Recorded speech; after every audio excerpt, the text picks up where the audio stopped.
नमस्कार। आप सबका एक बार फिर से स्वागत है इस बीपीएससी प्रीवियस ईयर क्वेश्चन के वीडियो सीरीज़ में आप सबका एक बार फिर से स्वागत है। आज हम मॉडर्न हिस्ट्री के जो प्रीवियस ईयर क्वेश्चन्स हैं उसका पार्ट 2 को देखेंगे। इससे पहले हमने पार्ट 1 देखा था और उससे पहले हमने जो एंशिएंट और मिडिवल हिस्ट्री के क्वेश्चन्स थे जो 30th बीपीएससी से लेकर 70th बीपीएससी तक जितने भी क्वेश्चन्स पूछे गए थे बीपीएससी के किसी भी एग्जाम में हमने उन सबको देखा था। तो चलिए आज के क्वेश्चन्स को हम देखते हैं। हम इस वीडियो सीरीज़ में सिर्फ क्वेश्चन और उसके करेक्ट आंसर को डिस्कस करें, हम एक्सप्लेनेशन पार्ट में ज़्यादा नहीं जा रहे हैं, ठीक है? समय हमारे पास पर्याप्त है नहीं और इसलिए हम जो है एक्सप्लेनेशन पार्ट में उसमें ज़्यादा नहीं जा रहे। हालाँकि मैंने जो एक्सप्लेनेशन है वो जो एक्सप्लेनेशन है उसको प्रॉपर्ली दिया है। अगर आपके पास पर्याप्त समय है तो आप वीडियो को पॉज़ करके पढ़ सकते हैं या नहीं तो आप कहेंगे तो फिर मैं आपको जो इसकी पीडीएफ है वो भी अवेलेबल करवा दूँगा, ओके? तो चलिए शुरू करते हैं। Moplah revolt of 1921 took place in 1921 में मोपला रिवॉल्ट जो हुआ था वो कहाँ पे हुआ था? तो the correct answer is option C, Kerala के मलाबार रीजन में मोपला रिवॉल्ट 1921 में हुआ था। Okay, the Tebhaga movement was started in 1946 from Bengal under the leadership of, जो तिभागा मूवमेंट हुआ था 1946 में बंगाल में, वो किसके लीडरशिप में, किसके नेतृत्व में हुआ था? The correct answer is option B, किसान सभा के लीडरशिप में जो तिभागा मूवमेंट था 1946 में वो हुआ था। The Tebhaga movement in Bengal during 1940s demanded, जो 1946 में जो तिवागा मूवमेंट हुआ था जिसको 1940s में भी बोल सकते हैं, 1946 में जो तिवागा मूवमेंट हुआ था उसमें जो जो तिवागा मूवमेंट जो था उसका डिमांड क्या था, मीन्स उसका गोल क्या था? So the correct answer is option C, जो लैंडलॉर्ड का जो शेयर था उसको 1/3 रिड्यूस मीन्स उसको 1/3 करना था। जैसे पहले क्या होता था कि जो फार्मर्स जो थे जब वो फसल ग्रो करते थे तो जो प्रोड्यूस था उसको 50-50% में डिवाइड कर लिया जाता था। आधा लैंडलॉर्ड्स ले जाते थे और आधा जो ग्रोअर्स थे उनके पास रहता था। लेकिन तिवागा मूवमेंट का डिमांड था कि जो प्रोड्यूस है उसको 1/3 सिर्फ लैंडलॉर्ड के पास जाए और 2/3 जो है वो प्रोड्यूसर्स के पास रहे। ठीक है, consider the following statement regarding Wood's dispatch of 1854। हमारे को दो स्टेटमेंट दी गई है वुड्स डिस्पैच 1854 के बारे में, हमारे को उनको देखना है। First, it recommended English as a medium of instruction for higher studies. पहला स्टेटमेंट कह रहा है कि उसने English as a medium of instruction recommend किया था हायर स्टडीज के लिए। दूसरा, it laid stress on female education and vocational training. दूसरा उसने एम्फेसाइज किया था फीमेल एजुकेशन पे, मीन्स महिलाओं की शिक्षा पे ध्यान देने के लिए और जो वोकेशनल ट्रेनिंग होती है उसके लिए। तो the correct answer is option C, both 1 and 2। Okay, so correct answer is option C, both 1 and 2। When did Macaulay issue his famous minute on Indian education? किस साल या किस वर्ष मैक्यूले जो था उसने अपना famous minute means Indian education पे जो उसने फेमस अपना मैक्यूले मिनट था उसको दिया था? तो the correct answer is option ए, 12 फरवरी 1835 में जो famous minute on Indian education, Macaulay का जो famous minute on Indian education था वो 12 फरवरी 1835 में आया था। ठीक है, विलियम बेंटिक के कैबिनेट का एक विलियम बेंटिक ने अपॉइंट किया था मैक्यूले को फॉर रिकमेंडिंग दी जो एजुकेशन से रिलेटेड जो भी प्रॉब्लम्स थी उनको सॉर्ट आउट करने के लिए। बेसिकली जो लैंग्वेज की जो इशू थी कि किस लैंग्वेज में एजुकेशन को इम्पार्ट किया जाए। Okay, the foundation of the modern education system in India was laid in, जो मॉडर्न एजुकेशन सिस्टम है इंडिया में उसकी फाउंडेशन कब, उसकी नींव कब रखी गई थी या उसकी नींव किससे रखी गई थी? तो the correct answer is option B, Macaulay's minutes on of 1835 ने जो मॉडर्न एजुकेशन सिस्टम है उसकी नींव रखी थी इंडिया में। ठीक है, in which year Banaras Hindu University established, किस वर्ष बनारस हिंदू यूनिवर्सिटी की स्थापना की गई थी? तो the correct answer is option B, 1916 में पंडित मदन मोहन मालवीय ने बनारस हिंदू यूनिवर्सिटी की स्थापना करी थी। ठीक है, in 1902 Curzon appointed the university commission including 2 Indian members who were there. 1902 में कर्जन ने एक यूनिवर्सिटी कमीशन को अपॉइंट किया था जिसमें कि 2 भारतीय मेंबर्स थे, उनका नाम क्या था? So the correct answer is option D, Syed Hussain Bilgrami और जस्टिस गुरुदास बनर्जी। ये 2 इंडियंस जो थे वो कर्जन के यूनिवर्सिटी कमीशन के पार्ट थे। Okay, dash pass the Indian universities act in 1904 implementing strict controls on Indian universities. किसने 1904 में इंडियन यूनिवर्सिटीज एक्ट को पास किया था जिससे कि जो इंडियन यूनिवर्सिटीज थी उस पर बहुत सरकार का कंट्रोल बहुत ज़्यादा बढ़ गया था? तो the correct answer is option B, Curzon जो था उस टाइम वाइसरॉय था, उसने ही पास किया था। Okay, in which year Indian universities act was passed by Curzon, किस वर्ष इंडियन यूनिवर्सिटीज को पास किया गया था कर्जन के द्वारा? Correct answer option C, 1904। अभी हमने ऊपर देखा 1904 में। ओके, और इसको रिकमेंड किया था किसने? रेली कमीशन ने। इन 1817 who founded the Hindu college in Calcutta, 1817 में किसने हिंदू कॉलेज की स्थापना करी थी या किसने हिंदू कॉलेज को फाउंड किया था? तो the correct answer is option B, David Hare जो था वो उसने फाइंड किया था हिंदू कॉलेज कलकत्ता में। उसके साथ एसोसिएटेड कौन-कौन थे? महाराजा राधाकांत देव जो थे वो भी एसोसिएटेड, दीवान बैलदिया नाथ मुखर्जी वो भी एसोसिएटेड थे और राजा राम मोहन रॉय भी एसोसिएटेड थे हिंदू कॉलेज एस्टैब्लिशमेंट से। Okay, when was Fort William college in Calcutta was established? Fort William college जो कलकत्ता में उसको कब एस्टैब्लिश किया गया था? So the correct answer option C, 1800 AD में उसको एस्टैब्लिश किया गया था इंडियन सिविल सर्वेंट्स को ट्रेन करने के लिए, बेसिकली हिंदी और पर्शियन लैंग्वेज में, ताकि इंडियन एडमिनिस्ट्रेशन को और ज़्यादा बेहतर तरीके से चलाया जा सके, मीन्स और ज़्यादा बेहतर तरीके से भारतीय लोगों को एक्सप्लॉइट किया जा सके। Okay, when was the national council of education established? किस वर्ष नेशनल राष्ट्रीय समिति जो थी एजुकेशन की, शिक्षा की राष्ट्रीय समिति को एस्टैब्लिश किया गया था? So the correct answer is option D, 15 अगस्त 1906 को नेशनल काउंसिल ऑफ एजुकेशन को एस्टैब्लिश किया गया था। Okay, When did British government appointed Sadler University Commission for Reforms in Education? किस वर्ष ब्रिटिश गवर्नमेंट ने सैडलर यूनिवर्सिटी कमीशन को अपॉइंट किया था जो शिक्षा में बदलाव लाने के लिए? तो the correct answer is option B, 1917 में। ओके, सैडलर कमीशन को 1917 में अपॉइंट किया गया था। ठीक है। In 1940 Patna women's college was established by which of the following society? 1940 में पटना वुमेन्स कॉलेज को एस्टैब्लिश किया गया था, इनमें से किस किस संस्था या किस सोसाइटी द्वारा? तो the correct answer is option A, Sister of Apostolic Carmel, जो सिस्टर्स ऑफ एपोस्टोलिक कैरमल जो सोसाइटी थी उसके द्वारा 1940 में पटना वुमेन्स कॉलेज को एस्टैब्लिश किया गया था। Who laid the foundation stone of National College and Bihar Vidyapith? किसने नींव रखी थी नेशनल कॉलेज और बिहार विद्यापीठ की? The correct answer is option C, Mahatma Gandhi ने नींव रखी थी। ठीक है। By whom was the Asiatic Society established in Calcutta? किसके द्वारा कलकत्ता में एशियाटिक सोसाइटी का संस्थापन किया गया था और किसने एशियाटिक सोसाइटी को एस्टैब्लिश किया था कलकत्ता में? So the correct answer is option B, William Jones ने किया था इसको। ओके, 1784 में। Who among the following repealed the vernacular press act of 1878? इनमें से किसने वर्नाकुलर प्रेस एक्ट जो 1878 में लागू की गई थी उसको रिपील किया था? So the correct answer is option A, Ripon ने इसको रिपील किया था। और इसको इंप्लीमेंट किसने किया था? इसको इंप्लीमेंट किया था लिटन ने। Okay, to what was Wood's dispatch of 1854 related? जो Wood's dispatch था 1854 का वो किससे रिलेटेड था? तो the correct answer is option D, more than one of the above. ये जो तीनों है मॉडर्न एजुकेशन से रिलेटेड था, establishment of universities in India उससे रिलेटेड था और सोशल रिफॉर्म, तीनों से रिलेटेड था। ठीक है। It was related with, I guess not social reform से रिलेटेड नहीं था वो पहला, और दूसरा मॉडर्न एजुकेशन और establishment of universities in India, ये दोनों से रिलेटेड था। ठीक है। The Vernacular Press Act imposed severe restrictions on the freedom of Indian language newspapers. In which year was it passed? जो वर्नाकुलर प्रेस एक्ट था जिसने इंडियन न्यूज़पेपर्स जो थी उस पर बहुत ज़्यादा रिस्ट्रिक्शंस इंपोज करी थी, बहुत ज़्यादा प्रतिबंध लगाए थे इंडियन न्यूज़पेपर्स पे, वो किस वर्ष में उसको पास किया गया था? तो द करेक्ट आंसर ऑप्शन है 1877 में उसको लिटन के द्वारा पास किया गया था और 1882 में उसको रिपील किया था इसके द्वारा, रिपन के द्वारा। लिटन के द्वारा उसको पास किया गया था और रिपन के द्वारा उसको रिमूव किया गया था। Which of the following statement about Vernacular Press Act are correct? इनमें से कौन सा स्टेटमेंट जो है वर्नाकुलर प्रेस एक्ट के बारे में वो सही है? First, it was enacted by Lytton, correct. It came to be known as Gagin Act, this is also correct, and the act was repealed by Lord Ripon. Yeah, this is also correct. So the correct answer is option D, 1, 2, 3. All the three of the statement are correct. इसको enact किया था Lytton ने इन 1878। इसको gagging act के नाम से बुलाया था क्योंकि इसने इंडियन न्यूज़पेपर्स थे उनको रिस्ट्रिक्ट किया था, उनकी फ्रीडम्स को, और इसको रिपील किया था 1882 में रिपन ने। हु फाउंडेड अमृत बाजार पत्रिका? इनमें से किन्होंने अमृत बाजार पत्रिका की नींव रखी थी? The correct answer is option D, Shishir Kumar Ghosh जो थे उन्होंने 1868 में अमृत बाजार पत्रिका को फाउंड किया था। Okay, Which of the following papers was essentially the mouthpiece of policies of liberals? इनमें से कौन सा न्यूज़पेपर था जो माउथपीस था लिबरल्स के पॉलिसीज का? The correct answer is option B, leader. Okay,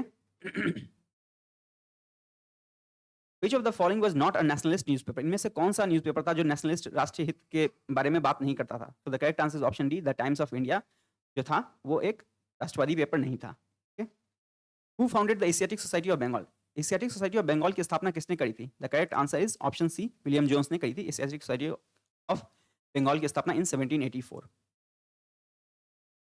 Who first brought the printing press to India in the mid 16th century? 16वीं शताब्दी के मध्य में जो प्रिंटिंग प्रेस है वो उसको इंडिया सबसे पहली बार कौन लेके आया था? The correct answer is option C, Portuguese जो थे, पुर्तगीज मिशनरी वो लेके आए थे प्रिंटिंग प्रेस को इंडिया में। Okay. The nationalist daily newspaper the Indian nation started its publication in, जो एक नेशनलिस्ट न्यूज़पेपर था, राष्ट्रवादी न्यूज़पेपर जो था द इंडियन नेशन, उसने पब्लिकेशन कब स्टार्ट करी थी? The correct answer is option B, 1931 से उसने अपनी पब्लिकेशन स्टार्ट करी थी। और उसको ओन कौन करता था? जो दरभंगा के महाराजा थे श्री कामेश्वर सिंह, वो ओन करते थे। Okay okay. The control of the control to control I am sorry to control the media in India acts were passed in, media को कंट्रोल करने के लिए किस किस वर्ष में जो कानून है उनको पास किए गए? तो the correct answer is option ए, 1835 में प्रेस एक्ट को अनाउंस किया गया था मीडिया के सेंसरशिप के लिए। उसके बाद registration of press and books act को पास किया गया था 1867 में, उसके बाद वर्नाकुलर प्रेस एक्ट 1888 में, जिसको रिटन लेके आया था। और अंतिम में 1908 में मिंटो ने भी एक बिल रेगुलेट किया था, प्रेस बिल पास किया था प्रेस को रेगुलेट करने के लिए। Who in America started to issue newspaper the free Hindustan, इनमें से किसने अमेरिका में एक न्यूज़पेपर इशू किया था फ्री हिंदुस्तान करके? Correct answer is option D, Taraknath Das जो थे उन्होंने स्टार्ट किया था the free Hindustan in America. From the options given below find the correct combination of the names of editors of the nationalist newspapers. The Hindu, okay, हमारे पास newspaper जो राष्ट्रवादी newspapers थे उनके नाम हैं और हमारे को उनके एडिटर्स को बताना है कि कौन कौन थे। सो द हिंदू के एडिटर कौन थे? Correct answer G Subramania Iyer. केसरी के थे बाल गंगाधर तिलक। बंगाली के थे S N. Banerjee, Surendranath Banerjee. Hindustani Ganga Prasad Varma and Sudharak Gopal Krishna Gokhale. So the correct answer is option D is correct. The Hindu was edited by G Subramania Iyer. Kesari was edited by Bal Gangadhar Tilak. Bengali by S N. Banerjee. Hindustani by Ganga Prasad Varma and Sudharak was propounded by Gopal Krishna Gokhale. Who were the Faraizis, Faraizis जो थे वो कौन थे? So the correct answer is option A. They were followers of हाजी सरियतुल्लाह। हाजी सरियतुल्लाह जो थे उनके followers थे फरीजी। Okay, इस सेक्ट को फाइंड किया था हाजी सरियतुल्लाह ने। फरीजी एक सेक्ट था जिसको फाइंड किया था हाजी सरियतुल्लाह ने इन बंगाल। ओके, फरीदपुर बंगाल में इसको फाइंड किया था। Which category of population was primarily attracted by religious reform movements of the 19th century? इनमें से कौन सी कैटेगरी थी पॉपुलेशन की जिसको बहुत ज़्यादा मीन्स अट्रैक्टेड थी रिलीजियस रिफॉर्म्स को लेके 19th सेंचुरी के समय में? तो the correct answer is 1, 2 and 4। Intellectuals, urban upper caste और लिबरल प्रिंसेस जो थे ये ज़्यादा इन्होंने ज़्यादा एडवोकेट किया था रिलीजियस रिफॉर्म्स को लेके 19th सेंचुरी में। Okay, who was the father of Indian renaissance movement? इनमें से भारतीय रेनेसां मूवमेंट के फादर किसको कहा जाता है? फादर किनको कहा जाता है? The correct answer is option D, Raja Ram Mohan Roy को Indian father of Indian renaissance movement को कहा father of Indian renaissance movement कहा जाता है राजा राम मोहन राय को। Okay, who is called the prophet of new India? किन को नए इंडिया का प्रॉफिट कहा जाता है? The correct answer is option A, again Raja Ram Mohan Roy को नए इंडिया का प्रॉफिट कहा जाता है। Who among the following was the founder of आत्मीय सभा? इनमें से किन्होंने आत्मीय सभा की नींव रखी थी, आत्मीय सभा की स्थापना की थी? The correct answer is option A, Raja Ram Mohan Roy ने करी थी। 1815 में to promote monotheistic Hindu religion, means उन्होंने कहा था कि जो हम मतलब पॉलीथिस्टिक मतलब बहुत सारे गॉड नहीं होके एक ही सिंगल गॉड को हम वर्शिप करेंगे, so monotheistic. Who founded the Ravidas Sabha in Bihar in the year 1928? किन्होंने जो रविदास सभा था बिहार में 1928 में, रविदास सभा को किसने फाउंड किया था? The correct answer is option C, Babu Jagjivan Ram ने फाइंड किया था 1928 में रविदास सभा को। Okay, who was the founder of Prarthana Samaj? Prarthana Samaj के संस्थापक कौन थे? The correct answer is option A, Pandurang, Atmaram Panduranga जो थे वो प्रार्थना समाज के संस्थापक थे। उन्होंने इंस्पायर केशव चंद्र केसी सेन से इंस्पायर होकर, आचार्य केशव चंद्र सेन से इंस्पायर होकर उन्होंने प्रार्थना समाज को फाउंड किया था। Taiyuni movement began in opposition of the Faraizi movement at Dhaka in 1893 was started by? जो फरीजी मूवमेंट था उसके खिलाफ में एक तयूनी मूवमेंट चलाई गई थी 1893 में, जो कि ढाका से शुरू हुआ था। उसको किसने स्टार्ट किया था? तो the correct answer is option D, करमत अली ऑफ जौनपुर। और ये तयूनी मूवमेंट जो था वो ब्रिटिश के फेवर में बात करता था, जबकि फरीजी मूवमेंट अपोज करता था। Okay, Brahmo Samaj was founded in the year? Brahmo Samaj को किस वर्ष में स्थापित किया गया था? The correct answer is option D, 1828 में ब्रह्मो समाज को स्थापित किया गया था। In which year was the Punjab Hindu Sabha founded? किस वर्ष पंजाब हिंदू सभा को फाउंड किया गया था? The correct answer is option B, 1909 में लालचंद और यूएन मुखर्जी जो थे उन्होंने पंजाब हिंदू सभा को फाउंड किया था। ठीक है, Swami Vivekananda established Ramakrishna Mission in the year? Swami Vivekananda ने किस वर्ष रामकृष्ण मिशन को एस्टैब्लिश किया था? The correct answer is option D 1897 में अपने गुरुजी की याद में जो उनके टीचर थे श्री रामकृष्ण परमहंस, उनकी रिमेम्बरेंस में उन्होंने इसको शुरू किया था, रामकृष्ण मिशन को शुरू किया था। ओके, दयानंद सरस्वती फाउंडेड, दयानंद सरस्वती जो उन्होंने क्या फाउंड किया था? So the correct answer is option B, Arya Samaj को फाउंड किया था उन्होंने 1875 में। ठीक है, इसका की हेडक्वार्टर लाहौर था। इन 1873 हु फाउंडेड सत्यशोधक समाज, 1873 में सत्यशोधक समाज किसने सत्यशोधक समाज की स्थापना किसने करी थी? The correct answer is option B, Jyotiba Phule ने 1873 में सत्यशोधक समाज की स्थापना करी थी। The best representative of new Hindustan in the second half of 19th century was, जो 19वीं सेंचुरी के सेकंड हाफ में जो न्यू हिंदुस्तान, नया हिंदुस्तान के बेस्ट रिप्रेजेंटेटिव किनको माना जाता है? तो the correct answer is option B, Swami Vivekananda को माना जाता है best representative of new Hindustan. Means new, नया हिंदुस्तान का। Okay, who among the following was the founder of Theosophical Society, इनमें से कौन से थे जिन्होंने थियोसॉफिकल सोसाइटी को फाउंड किया था? The correct answer is option A, madam HP Blavatsky. Okay, उन्होंने फाउंड किया था थियोसॉफिकल सोसाइटी को। The women's movement in India started largely under the inspiration of, जो भारत में महिलाओं का आंदोलन था वो लार्जली किसके इंस्पिरेशन के से शुरू हुआ था? The correct answer is option D, Jyotiba Phule. हालांकि रामाबाई रानडे का भी बहुत बड़ा योगदान था, लेकिन ज्योतिबा फूले उन्होंने स्टार्ट किया था। ओके, सबसे पहला गर्ल्स स्कूल 1848 में उन्होंने खोला था। Identify the correct combination from the options given below for प्रार्थना समाज, यंग इंडिया, लोकहितवादी सत्यशोधक समाज, रहनुमाई मजदयन सभा। Okay, so the question is identify the correct combination from the option given below for प्रार्थना समाज, यंग इंडिया, लोकहितवादी सत्यशोधक समाज, रहनुमाई मजदायन सभा। सो द करेक्ट आंसर इज, प्रार्थना समाज को किसने फाउंड किया था? आत्माराम पांडुरंगा ने। Young India was founded by Mohandas Karamchand Gandhi, Lokhitwadi को गोपाल हरि देशमुख को लोकहितवादी कहा जाता था। Satyashodhak Samaj was founded by Jyotiba Phule and Rahnumai Mazdayasnan Sabha was Naoroji Furdoonji. ठीक है, correct answer is option B. Who demanded the right to enter temples that caused a tribal riot in Tirunelveli in 1899, किसने डिमांड करी थी टेंपल्स में घुसने की, जिसके कारण एक बहुत ही भयंकर मींस रॉइट हुआ था तिरुनेलवेली में 1899 में? The correct answer is option B, Nadars ने डिमांड करी थी temple entry. Okay, Who was Sharada Mani, Sharada Mani कौन थी? तो the correct answer is option B, she was wife of Ramakrishna Paramhansa, Ramakrishna Paramhansa की पत्नी थी Sharada Mani. Satyarth Prakash was written by, Satyarth Prakash किनके द्वारा लिखा गया था? The correct answer is option D, Swami Vidyanand Saraswati ने लिखा था सत्यार्थ प्रकाश को। पूना सार्वजनिक सभा वाज फाउंडेड इन, पूना सार्वजनिक सभा को किस वर्ष इन्होंने फाउंड किया था?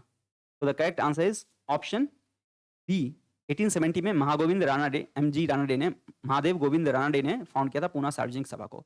1873 में ज्योतिबा फूले ने सत्यशोधक समाज की स्थापना करी थी। Okay, who founded the servants of India society in 1905, इनमें से किन्होंने 1905 में सर्वेंट्स ऑफ इंडिया सोसाइटी की फाउंडेशन रखी थी, मींस उसको स्थापित किया था? The correct answer is option D, Gopal Krishna Gokhale ने फाउंड किया था 1905 में सर्वेंट्स ऑफ इंडिया सोसाइटी को। नाउ हमारे पास दो लिस्ट हैं, हमको उनको मैच करना है। सर्वेंट्स ऑफ इंडियन सोसाइटी को गोपाल कृष्ण गोखले ने फाउंड किया था। Tattvabodhini Sabha was founded by Debendranath Tagore, Atmiya Sabha was Raja Ram Mohan Roy. So the correct answer is option A, 213। Okay, again we have to list, we have to match them. पहला ब्रह्म समाज, ब्रह्म समाज के फाउंडेशन किसने करी थी? उनकी ब्रह्म समाज की फाउंडेशन करी थी राजा राम मोहन राय ने। Ramakrishna mission was associated with Swami Vivekananda, servants of India society was associated with Gopal Krishna Gokhale and Vidhwa Vivah Samaj was Vishnu Shastri Pandit. Correct answer is option B, 3241। Bombay presidency association was established by, किसके द्वारा बॉम्बे प्रेसिडेंसी एसोसिएशन को एस्टैब्लिश किया गया था? So the correct answer is option E, more than one of the above. Firoz Shah Mehta, Badruddin Tyabji और केटी तलांग associated थे Bombay presidency association के establishment से लेके। Who was the founder of the Indian Association? Indian association के फाउंडर कौन थे? The correct answer is option D, Surendranath Banerjee. उन्होंने Indian association को फाउंड किया था along with Anand Mohan Bose on 26 जुलाई 1876। 1876 में 26 जुलाई 1876 में सुरेंद्रनाथ बनर्जी ने इंडियन एसोसिएशन को फाउंड किया था किसकी मदद से? आनंद मोहन बोस की हेल्प से। Who established Indian association in 1876? इनमें से किसने इंडियन एसोसिएशन को एस्टैब्लिश किया था 1876 में? अगेन हमने अभी देखा, the correct answer is option A, Surendranath Banerjee ने एस्टैब्लिश किया था with the help of Anand Mohan Bose. Okay, the most important of the pre Congress nationalist organization was? Congress से पहले जो सबसे महत्वपूर्ण प्री नेशनलिस्ट राष्ट्रवादी ऑर्गेनाइजेशन था वो कौन था? The correct answer is option D, Indian association of Calcutta, जिसको कि सुरेंद्रनाथ बनर्जी ने एस्टैब्लिश किया था with the help of Anand Mohan Bose. Okay, in 1876। Who among the following year Surendranath Banerjee were dismissed from the Indian civil services? किस वर्ष जो सुरेंद्रनाथ बनर्जी थे उनको भारतीय सिविल सर्विस से निष्कासित कर दिया गया था? The correct answer is option ए, 1874 में। बस एक माइनर जुडिशियल एरर के लिए सुरेंद्रनाथ बनर्जी को भारतीय सिविल सर्विस से निष्कासित कर दिया गया था। ठीक है।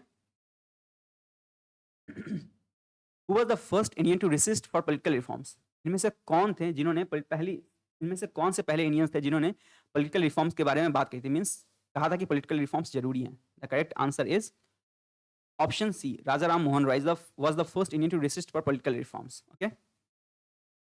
The Madras Mahajan Sabha was established in the year. Madras Mahajan सभा को किस वर्ष स्थापित किया गया था? The correct answer is option B, 1884 में मद्रास महाजन सभा को एस्टैब्लिश किया था। इसके एक वर्ष बाद ही इंडियन नेशनल कांग्रेस को एस्टैब्लिश किया गया था। मद्रास महाजन सभा के फाउंडर्स कौन थे? एस रामास्वामी मुदलियार, जी सुब्रमण्यम, पी आनंद चालू और एम बी राघवचारी। अगेन हमारे पास दो लिस्ट है, हमारे को मैच करनी है। इंडियन एसोसिएशन एसोसिएटेड है सुरेंद्रनाथ बनर्जी से, मद्रास महाजन सभा एम वी राघवाचार्यन से एसोसिएटेड है, Bombay presidency association is associated with Dadabhai Naoroji and Pune Sarvajanik Sabha with justice Ranade. So the correct answer is option B. Okay, who was the author of famous Allahabad Prashasti? Okay, प्राचीन भारत एंशिएंट इंडिया का question है ये। सो इलाहाबाद प्रशस्ति के जो प्रमुख लेखक थे, मींस सबसे महत्वपूर्ण लेखक थे, कौन थे? इलाहाबाद प्रशस्ति के लेखक कौन थे? The correct answer is option B, Harisen जो थे उन्होंने लिखा था इलाहाबाद प्रशस्ति। इलाहाबाद प्रशस्ति किसके बारे में लिखी गई थी? The correct answer is option Samudragupta, not option, correct answer Samudragupta के बारे में इलाहाबाद प्रशस्ति लिखी गई थी। How many representatives took part in the first session of Indian National Congress? पहले भारतीय नेशनल कांग्रेस के सेशन में कितने इंडियंस ने, मींस कितने लोगों ने पार्टिसिपेट किया था? The correct answer is option C, 72। Okay, in 1885 where was the first session of Indian National Congress? 1885 में सबसे पहली बार इंडियन नेशनल कांग्रेस की जो मीटिंग थी वो कहाँ हुई थी? पहला सेशन जो था वो कहाँ हुआ था? The correct answer is option ए, मुंबई में। होने वाला था पूना में, लेकिन ये प्लेग की वजह से मुंबई में हुआ था और इसमें 72 पार्टिसिपेंट्स थे फर्स्ट इंडियन नेशनल कांग्रेस के सेशन में। The second session of the Indian National Congress was presided bye? जो इंडियन नेशनल कांग्रेस का सेकंड सेशन था उसको किसके द्वारा प्रिसाइड किया था? The correct answer is option C, Dadabhai Naoroji के द्वारा 1886 में जो सेकंड सेशन हुआ था उसको प्रिसाइड किया गया था। Which of the following was not objective of Indian National Congress as pointed out by W.C. Banerjee in 1885? 1885 में जो प्रेसिडेंट थे इंडियन नेशनल कांग्रेस के W.C. बनर्जी, उनके द्वारा इनमें से किस पॉइंट को पॉइंट आउट नहीं किया था कि ये ऑब्जेक्टिव नहीं है इंडियन नेशनल कांग्रेस का? Correct answer is option E, none other. ये जो ऊपर चारों ही आप ऑप्शन देख रहे हैं, to promote contact and friendship among the protectors of the interest of the country, promote feeling of nationalism among fellow countrymen by removing the feeling of casteism, communalism, and regional biases, to express the viewpoint on the necessary social issues with due consent of the educated class, to determine on which direction and on which basis the work has to be done in the coming years for the Indian public interest. ये सारे जो थे, ये सारे objectives थे Indian National Congress के, इनको point out किया था डब्ल्यू सी बनर्जी ने 1885 में। Okay, Who was the first women president of the Indian National Congress? इनमें से कौन सी पहली प्रथम महिला प्रेसिडेंट थी इंडियन नेशनल कांग्रेस की? So the correct answer is option B, Sarojini Naidu, sorry miss Annie Besant जो थी वो पहली प्रथम महिला प्रेसिडेंट थी इंडियन नेशनल कांग्रेस की, जिन्होंने लीड किया था, प्रिसाइड किया था 1917 का इंडियन नेशनल कांग्रेस का session. Who was the first Indian women president of Indian National Congress? कौन सी महिला थी, कौन सी पहली भारतीय महिला थी जिन्होंने जो इंडियन नेशनल कांग्रेस की प्रेसिडेंट बनी थी? The correct answer is option C, Sarojini Naidu जो थी उन्होंने, वो पहली भारतीय महिला प्रेसिडेंट बनी थी इंडियन नेशनल कांग्रेस की और उन्होंने लीड किया था 1925 कांग्रेस सेशन को। How many Muslim delegates participated in the second convention of Indian National Congress? कितने मुस्लिम डेलीगेट्स ने पार्टिसिपेट किया था जो सेकंड कन्वेंशन था इंडियन नेशनल कांग्रेस का, उसमें कितने मुस्लिम डेलीगेट्स ने पार्टिसिपेट किया था? तो the correct answer is option B, 33। इसको प्रिसाइड किया था दादाभाई नारोजी ने in 1886। Who was the second Muslim president of Indian National Congress? इनमें से कौन से इंडियन नेशनल कांग्रेस के दूसरे मुस्लिम प्रेसिडेंट थे? पहले कौन से थे? आप प्लीज कमेंट में बताइए। दूसरे कौन से थे? Correct answer option C, Rahimtulla M Sayani जो थे वो दूसरे प्रेसिडेंट थे इंडियन नेशनल कांग्रेस के। ओके, पहले कौन से थे? Badruddin Tyab. Who was the first Muslim president of Indian National Congress? कौन से पहले इंडियन नेशनल कांग्रेस के सबसे पहले मुस्लिम प्रेसिडेंट कौन थे? Correct answer option B, Badruddin Tyabji थे, वो पहले मुस्लिम प्रेसिडेंट थे इंडियन नेशनल कांग्रेस के। Who was the president of Indian National Congress at the Gaya session of 1922? 1922 में जो इंडियन नेशनल कांग्रेस का जो सेशन हुआ था गया में, उसके प्रेसिडेंट कौन थे? उसको किसने प्रिसाइड किया था? Correct answer is option C, Chittaranjan Das ने इंडियन नेशनल कांग्रेस के गया सेशन को प्रिसाइड किया था। Mahatma Gandhi presided over which session of the Indian National Congress? Mahatma Gandhi ने किस वर्ष इंडियन नेशनल कांग्रेस की प्रेसिडेंटशिप को संभाली थी, या किस वर्ष इंडियन नेशनल कांग्रेस को प्रिसाइड किया था? Correct answer is option B, 1924 में बेलगाम में जो सेशन हुआ था, विच इज अ मॉडर्न, जो आज मॉडर्न डे कर्नाटका का पार्ट है, उसको महात्मा गांधी ने प्रिसाइड किया था, the only session. Who said Swaraj is my birth right and I shall have it? इन्होंने ये कहा था कि स्वराज जो है मेरा जन्मसिद्ध अधिकार है और मैं इसको लेके रहूंगा। Correct answer is option C, Bal Gangadhar Tilak. Again, the same question. Swaraj is my birthright and I will have it. The statement is concerned with Bal Gangadhar Tilak. Correct answer is option C. At which place was the 27th session of Indian National Congress held? Indian National Congress का 27वां जो session था वो कहाँ पे हुआ था? The correct answer is option D, Bankipur में हुआ था इंडियन नेशनल कांग्रेस का 27वां सेशन, पटना में। ओके, इसको लीड किया था, जिसको प्रिसाइड किया था या लीड कर सकते हैं, प्रिसाइड किया था आर.एन. मधोलकर ने।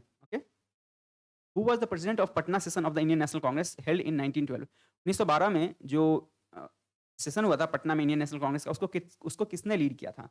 सो अगेन हमने देखा था जो 27th सेशन था इंडियन नेशनल कांग्रेस का 1912 में हुआ था, उसको लीड किया था आर.एन. मधोलकर ने। Correct answer option A, R N. Madholkar led the Patna session of the Indian National Congress held in 1921, which was also the 27th session of the Indian National Congress. Who was the president of the Indian National Congress at Patna session held in 1920? कौन से थे president? Again correct answer is option D, R N. Madholkar जो थे उन्होंने preside किया था। The Indian National Congress was founded on the basis of safety valve theory to protect the British government from threats. Which leader said this? किस नेता ने यह कहा था कि जो इंडियन नेशनल कांग्रेस है उसको फाउंड किया गया था जो ब्रिटिश गवर्नमेंट है उसको प्रोटेक्ट करने के लिए? Okay, the correct answer is option B, Lala Lajpat Rai ने ये बात बोली थी। Who said that Congress movement was neither inspired by the people nor devised or planned by them? इसने यह कही थी कि जो कांग्रेस का जो मूवमेंट है वो ना तो लोगों से प्रेरित है और ना ही उनके द्वारा डिजाइन या प्लान किया गया है। Correct answer is option D, Lala Lajpat Rai ने कही थी ये बात। Rajani Palme Dutt said they both fought and collaborated with imperialism. Which political grouping was he referring to? Rajni पलम दत्त जो थे उन्होंने कहा था कि वो दोनों ने आपस में लड़ाई करी थी और कोलैबोरेट किया था इंपीरियलिज्म के लिए। किसके बारे में ये बात कही थी? मींस ब्रिटिशर्स ने, और the correct answer is option A, Indian National Congress ने। ठीक है। Who called the 1897 Amravati session of the Indian National Congress a 3-day spectacle? किसने 1897 में जो इंडियन नेशनल कांग्रेस का सेशन हुआ था अमरावती में उसको कहा था एक 3-day स्पेक्टेकल, मेला की तरह? Correct answer is option C, Ashwini Kumar Dutt. Okay, spectacle मतलब something that is interesting to watch. New Lamps for Old was a series of articles 1893-94 that criticized the Congress for being out of touch with proletariat. Who was the author of these articles? एक series of articles लिखी गई थी new lamps for old के नाम से 1893 से 94 के बीच। ने कांग्रेस को क्रिटिसाइज किया था जो लोअर तबके के लोग थे, जो पर्टिकुलरली किसान और फार्मर्स थे, उनसे दूर रहने के लिए, उनके टच में नहीं रहने के लिए। तो ये किसने लिखा था? इस आर्टिकल्स के लेखक कौन थे? The correct answer is option ए, अरविंदो घोष जो थे उन्होंने लिखा था इस आर्टिकल्स को। ठीक है, new lamps for old. Who was the president of Indian National Congress during the 1916 Lucknow session where the Congress and the Gram Dal signed an agreement? 1916 में जो लखनऊ सेशन हुआ था जिसमें जो मॉडरेट्स और एक्सट्रीमिस्ट थे उनके बीच जो समझौता हुआ था उसको प्रिसाइड किसने किया था? Correct answer is option C, Ambika Charan Majumdar जो थे उन्होंने 1916 का लखनऊ सेशन को प्रिसाइड किया था। The Congress took a critical stand over the Montford reforms in 1918। जो कांग्रेस थी उन्होंने बहुत एक क्रिटिकल स्टैंड लिया था 1918 में, जो मॉन्टफॉर्म, जिसको क्या बोलते हैं उसको, मोंटेग्यू चेल्सफॉर्म रिफॉर्म, राइट? इसका शॉर्ट फॉर्म है मॉन्टफोर्ट रिफॉर्म, मोंटेग्यू चेल्सफॉर्म रिफॉर्म जो था 1918 में जो लाया गया था उसके उस पे कांग्रेस जो थे उसने क्रिटिकल स्टैंड लिया था। उसके बाद पार्टी में पार्टी टूट गई थी और कुछ लीडर्स जो थे जैसे कि सप्रू, जयकर और चिंतामणि ये अलग हो गए थे और अलग होने के बाद उन्होंने कौन-सी पार्टी को फ़ॉर्म करी थी? या कौन-सी संस्था फ़ॉर्म करी थी? The correct answer is option A Indian national liberation federation. Indian national liberation federation को उन्होंने फाउंड किया था अलग होने के बाद, कांग्रेस से अलग होने के बाद। हू वाज़ द प्रेसिडेंट ऑफ गया session of the Indian National Congress held in 1922? Again the same question. पहले भी हमने देखा ये जो गया में जो सेशन हुआ था 1922 में 1922 में जो गया में सेशन हुआ था इंडियन नेशनल कांग्रेस का उसको लीड किसने किया था? Correct answer option A Chittaranjan Das ने लीड किया था गया सेशन को। Who was elected as the president of Indian National Congress in 1938? 1938 में इंडियन नेशनल कांग्रेस के प्रेसिडेंट के तौर पे किसको सेलेक्ट किया गया था या किसको इलेक्ट किया गया था? Correct answer option B Subhash Chandra Bose जो थे वो इंडियन नेशनल कांग्रेस के प्रेसिडेंट के तौर पे इलेक्ट हुए थे 1938 में, इसको हरपुरा सेशन में भी कहा जाता है। Who became the president of Indian National Congress when Subhash Chandra Bose resigned in 1939? Now 1939 में सुभाष चंद्र बोस वापस से इलेक्ट हुए थे कांग्रेस प्रेसिडेंट के तौर पे but due to differences with Gandhi ji उन्होंने रिजाइन कर दिया था एंड देन उसके बाद डॉक्टर राजेंद्र प्रसाद को इंडियन नेशनल कांग्रेस का प्रेसिडेंट सेलेक्ट किया गया था। तो the correct answer is option A doctor Rajendra Prasad. जो गांधी जी के जो लीडर थे पट्टाभी सीतारामैया उनको गांधी जी ने सपोर्ट किया था बट पट्टाभी सीतारामैया हार गए थे और जो हमारे सुभाष चंद्र बोस हैं वो जीत गए थे। हालांकि गांधी जी के से डिफरेंसेस के बाद उन्होंने रिजाइन कर दिया था इससे। Okay Which Raja rendered a very valuable assistance to Indian National Congress for holding its fourth session at Allahabad in 1888? किस राजा ने बहुत ही वैल्यूएबल सपोर्ट प्रोवाइड किया था इंडियन नेशनल कांग्रेस को अपना चौथा सेशन हेल्ड करने के लिए जो इलाहाबाद में हुआ था 1888 में? Correct answer is option C जो दरभंगा के राजा थे उन्होंने हेल्प किया था। Okay Who was the Congress president who held talks with both Cripps Mission and Lord Wells? इनमें से कौन से ऐसे कांग्रेस के नेता थे या कांग्रेस के प्रेसिडेंट थे जिन्होंने कांग्रेस को लीड किया था जब वो क्रिप्स मिशन और वेबल प्लान जब आया था? इन दोनों से बातचीत करी थी किस किस कांग्रेस प्रेसिडेंट ने? तो the correct answer is option B Abul Kalam Azad ने। वो 1940 से लेकर 1946 तक कांग्रेस के प्रेसिडेंट रहे थे। ठीक है। Who was the president of Indian National Congress at the time of partition of India? Bharat के विभाजन के समय इंडियन नेशनल कांग्रेस का प्रेसिडेंट कौन था? The correct answer is option A J B Kripalani जो थे वो भारत के इंडियन नेशनल कांग्रेस के प्रेसिडेंट थे during the time of partition. जब भारत का विभाजन हुआ था तो जेबी कृपलानी जो थे वो इंडियन नेशनल कांग्रेस के प्रेसिडेंट थे। Who presided over the Delhi session of Indian National Congress in 1947? 1947 में इंडियन नेशनल कांग्रेस का जो दिल्ली सेशन हुआ था उसको किसने प्रिसाइड किया था? The correct answer is option A J B Kripalani. Okay who proceeded to organise the provisional government of free India outside the country? इनमें से किसने इंडिया के बाहर जो provisional government of free India उसको एस्टैब्लिश किया था और उसको ऑर्गेनाइज किया था? The correct answer is option B Rash Behari Bose ने था ये। In which of the following Indian National Congress session the resolution related to fundamental rights passed for the first time? किस नेशनल कांग्रेस के किस सेशन में जो फंडामेंटल राइट्स से related जो रिजोल्यूशंस थे उसको पास किए गए थे? The correct answer is option C Karachi session 1931 जिसको प्रिसाइड किया था हमारे सरदार वल्लभ भाई पटेल ने। In which year Subhash Chandra Bose, the president of Indian National Congress, in which year was the Subhash Chandra Bose, in which year was Subhash Chandra Bose the president of Indian National Congress? किस वर्ष में जो सुभाष चंद्र बोस थे वो president थे Indian National Congress के? सो the correct answer is option D more than one of the above. 1948 1939 दोनों में थे। हालांकि 1939 में प्रेसिडेंट इलेक्ट होने के बाद उन्होंने रिजाइन कर दिया था due to differences with Mahatma Gandhi. Okay जिसके बाद डॉक्टर राजेंद्र प्रसाद को इंडियन नेशनल कांग्रेस का प्रेसिडेंट बनाया गया था। Indian national movement came to be dominated by the extremist after? किस वर्ष के बाद जो इंडियन नेशनल कांग्रेस है उसको एक्सट्रीमिस्ट ने डोमिनेट किया था? The correct answer is option C 1906 के बाद। Okay most of the moderate leader hail from? जो अधिकतर जो मॉडरेट लीडर्स थे वो किस एरिया से हेल्प करते थे? The correct answer is option B urban areas से। Which one of the following was not an extremist? इनमें से कौन से ऐसे नेता थे जो एक्सट्रीमिस्ट नहीं थे? The correct answer is option D Gopal Krishna Gokhale जो थे वो एक एक्सट्रीमिस्ट नहीं थे। The protest method of moderate leaders of the Congress was? जो कांग्रेस लीडर्स थे उनकी प्रोटेस्ट का मेथड क्या था? जो मॉडरेट लीडर्स थे कांग्रेस के उनके प्रोटेस्ट का मेथड क्या था? The correct answer is option B constitutional agitation. ठीक है। Who is popularly known as Sher-e Punjab? किस नेता को शेरे पंजाब के तौर पे जाना जाता है? The correct answer is option C Lala Lajpat Rai को शेरे पंजाब के तौर पे जाना जाता है। Bal Gangadhar Tilak came to be known as Lokmanya Tilak when? Bal Gangadhar तिलक कब उनको लोकमान्य तिलक की उपाधि दी गई थी?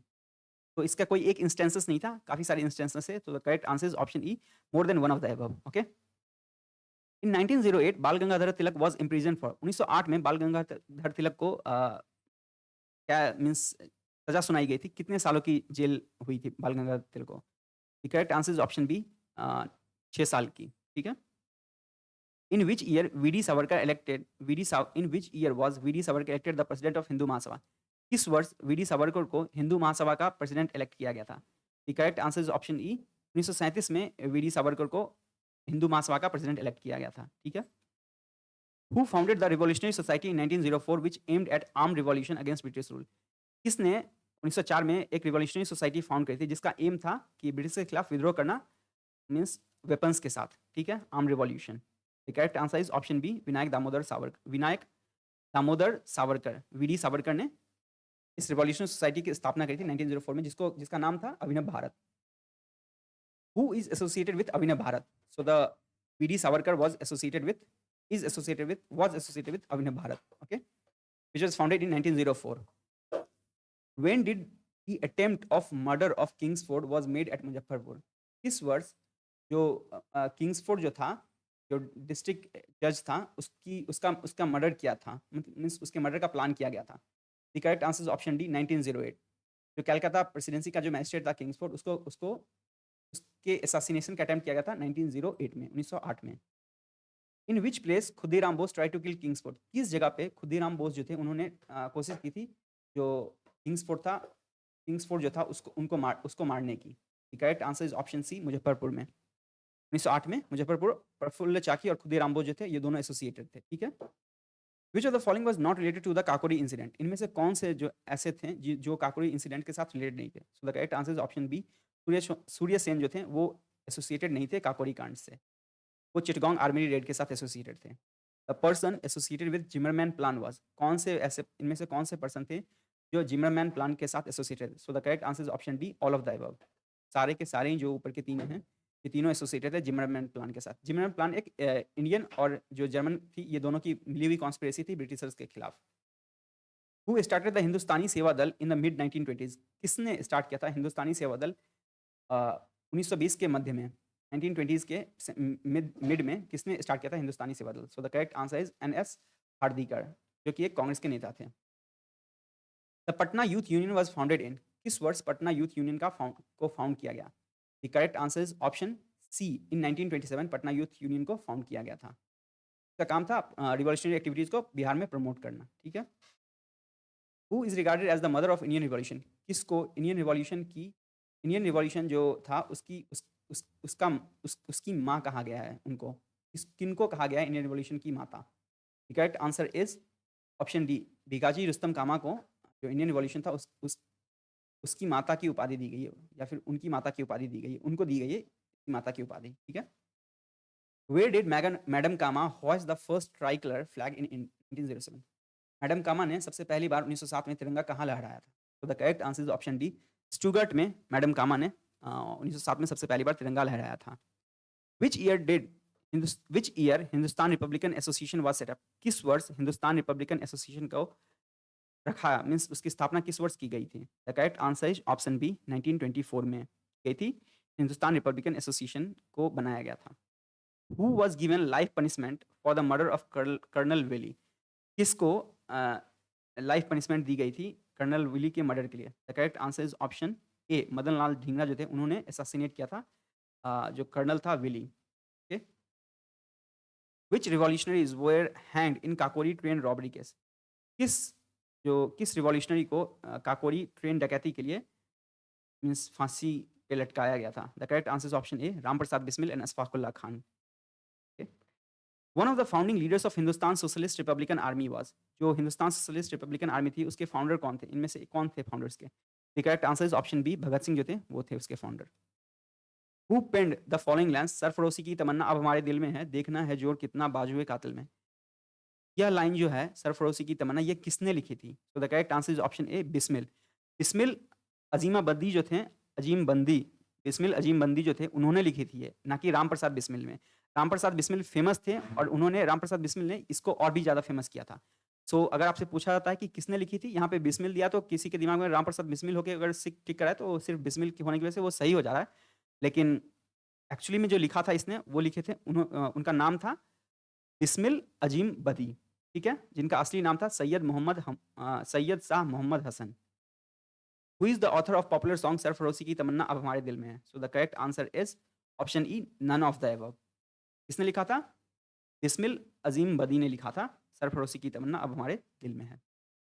हु गेव इनकलाब जिंदाबाद स्लोगन? किसने यह नारा दिया था इनकलाब जिंदाबाद का? The correct answer is option C, Maulvi Hazrat Mohani ने दिया था इनकलाब जिंदाबाद का नारा। भगत सिंह, राजगुरु और सुखदेव वेर एग्जीक्यूटेड ऑन? किस वर्ष, जो किस साल भगत भगत सिंह, सुखदेव और राजगुरु को फांसी दे दिया गया था?